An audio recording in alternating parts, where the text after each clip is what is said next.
before we end the year, I think we have to get in at least one final cheeky wee Stephen King story, and what better way to go out with a bang than with probably one of his most disliked works of horror. Releasing 20 years ago, DREAMCATCHER tells the story of 4 childhood friends who gather in a remote cabin for their annual November hunting trip, only to be confronted with a deadly parasitic disease that has spread throughout the land. Now, while I would typically stop my summary there for the sake of spoilers and wanting to leave some mystique as we dive into it, I feel a civic duty to warn anyone now genuinely intrigued to check out the novel, or more likely, the 2003 film adaptation for themselves. DREAMCATCHER is absurdly bonkers, to the point that for some, it will border on grossly comedic.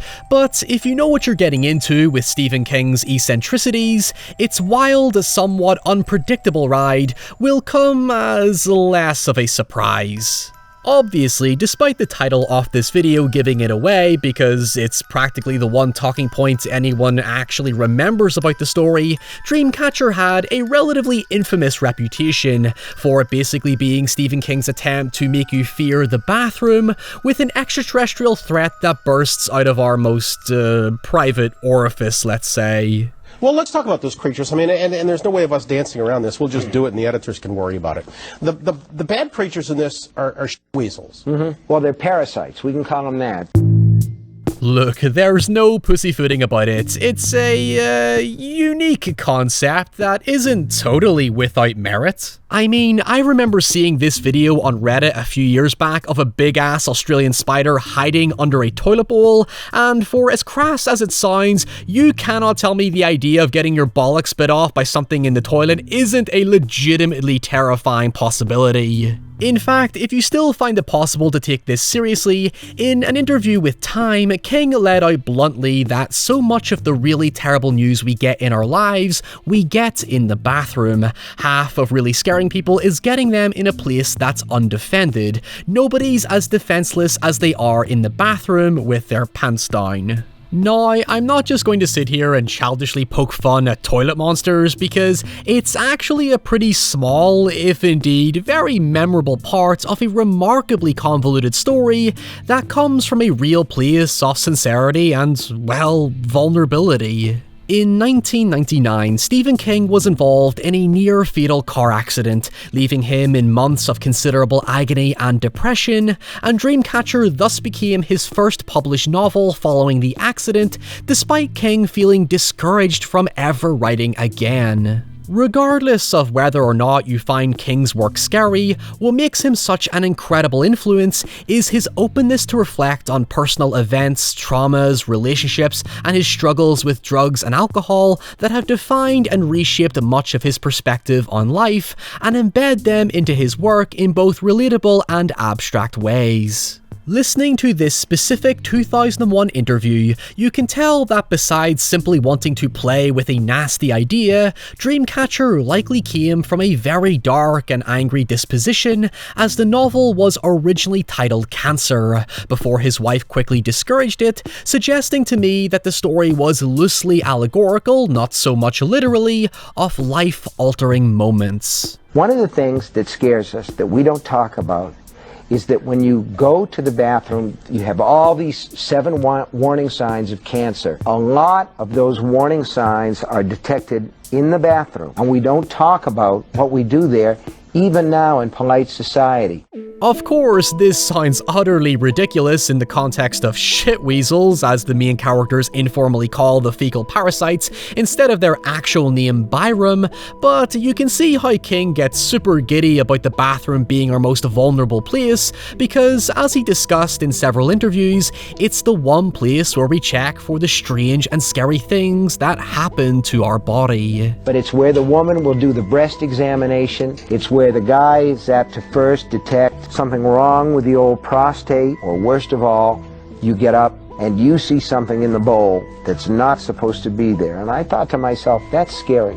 Anyway, with all that said, while King initially sold the novel as being hyperbolically one of his grossest, most abhorrent stories, given how it really indulges on the finer details of its body horror, he has retrospectively admitted his own personal disgust towards it, because ultimately he wrote the novel by hand while heavily medicated on Oxycontin. However, I want to take a slightly deeper look at some specific features of the story, because there are a few effectively creepy vibes and quirky ideas buried within it that I feel help elevate it slightly beyond King's fixation on bathroom horror. Throughout the video, I will be using the 2003 film as a framework to give you the broad impression as to what kind of supernatural sci-fi horror Dreamcatcher aims to be.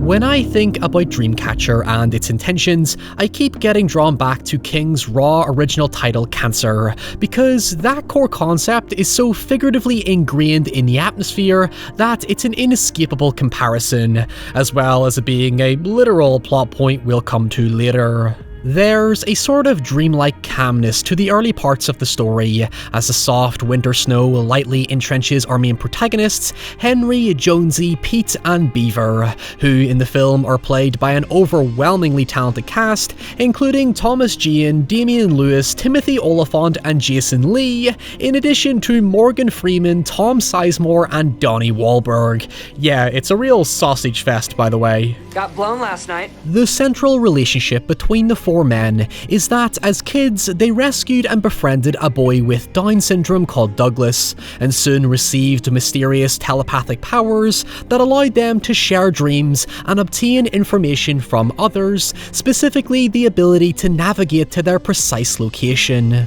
I didn't say that. I thought it.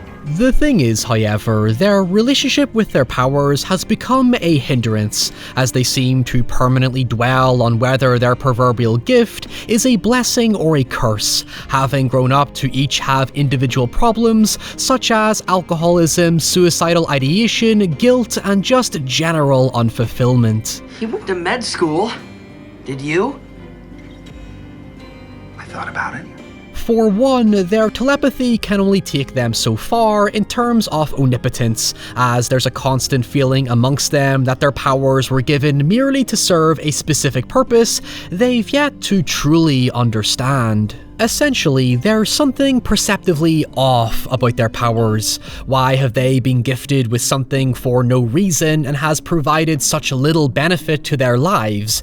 There's a hypothetically spiritual or existential dilemma that leaves them questioning, why me? Why have I been chosen? However, I'll come back to this in the spoiler section, because unfortunately, this is where we run into the immediate issue that has plagued several of King's other stories. It's very much a situation of too many cooks spoil the broth. There are a hybrid of compelling plot points introduced that ultimately feel either irrelevant or under-addressed, because after we set the scene and establish the characters, it's more or less reduced to a tropey alien invasion story. In fact, in King's own words, it's his version of War of the Worlds, and honestly, there could not be any more of an accurate description. When you break it down, the story unfolds like this. It starts out as a group of men reflecting on strange and slowly unraveling circumstances from their past before we enter a low-key bottle horror about surviving a violent parasitic disease, only to thrust us into an end-of-the-world alien attack that apparently failed multiple times before, leading to one character getting possessed by an alien called Mr. Grey, looking to contaminate the main water supply with the alien virus because it cannot survive the harsh winter conditions, and then we have the military leader Abraham Kurtz planning to execute those infected to suppress knowledge of the government's operations. Yeah, I'm not gonna lie, that's a lot of plot that kinda sorta maybe comes together in the end, but we'll see. Anyway, before I get into the second half spoilers, since I've already burnt many intellectual bridges making this, I want to briefly explore how the cancer allegory that catalyzed King's vision is embedded within the story. As I said earlier, Dreamcatcher sets up a genuinely beautiful, peaceful setting with a calm, quieting snowfall, and then confronts us with this sudden, nasty, pussy red alien fungus that spreads like cancer on the land, animals, and people. We then have the parasites that aggressively grow inside living organisms from the ingestion of a red spore-like smoky mist, and of course we have the infamous scene in which Beaver sits on a closed toilet to stop whatever stool monster is lurking within. I know it sounds, in the words of Roy Kent, fucking shit, but when King graphically talked about looking for lumps and blood in your stools and so on and so forth, I hate that I'm reaching so far down the rabbit hole to say that this all sounds like, well, a really shit metaphor in some places. Hey look, I write these videos as a stream of consciousness. I don't actually think all that intricately about it, and so I'm not going to sanitize what my hyperactive imagination thinks of when I take King's own words and descriptions and put them into an overly literal context. Again, reflecting on King's own trauma, there's a feeling like the novel is him just gutting himself with all this overwhelming pain and frustration. He has said he wrote it around what he childishly found scary, but the entire story is perpetually plagued with this uncomfortable, abstract, agonizing, repulsive, and humiliating portrayal of death. We're so used to horror emphasizing painful death, but the idea of death also being degrading is a very confrontational point. Although it doesn't help that the story is so batshit insane and unfocused that it indirectly makes light of the horror within it, because I think the idea of losing your dignity and sense of self in the process of dying is what makes it exceedingly more harrowing. Put it this way, no character in the story gets a pleasant death, and when you put aside the alien stuff just for a moment, the concept of a cancerous disease that you cannot predict or run away from is a pretty fucking powerful idea, and could speak to those who've experienced it. However, then we have the rest of the story to talk about. Brace yourself, spoilers for the chaos that unfolds. What sets events in motion is when a violent parasite bursts out of the arsehole of an ill man and attacks both Jonesy and Beaver, the latter of whom is killed after the parasite escapes the toilet. Yes, I did just say that out loud. Jonesy is then possessed by a fully grown parasite known as Mr. Grey, who proceeds to use Jonesy's body as a way to travel across Maine to infect the local water supply.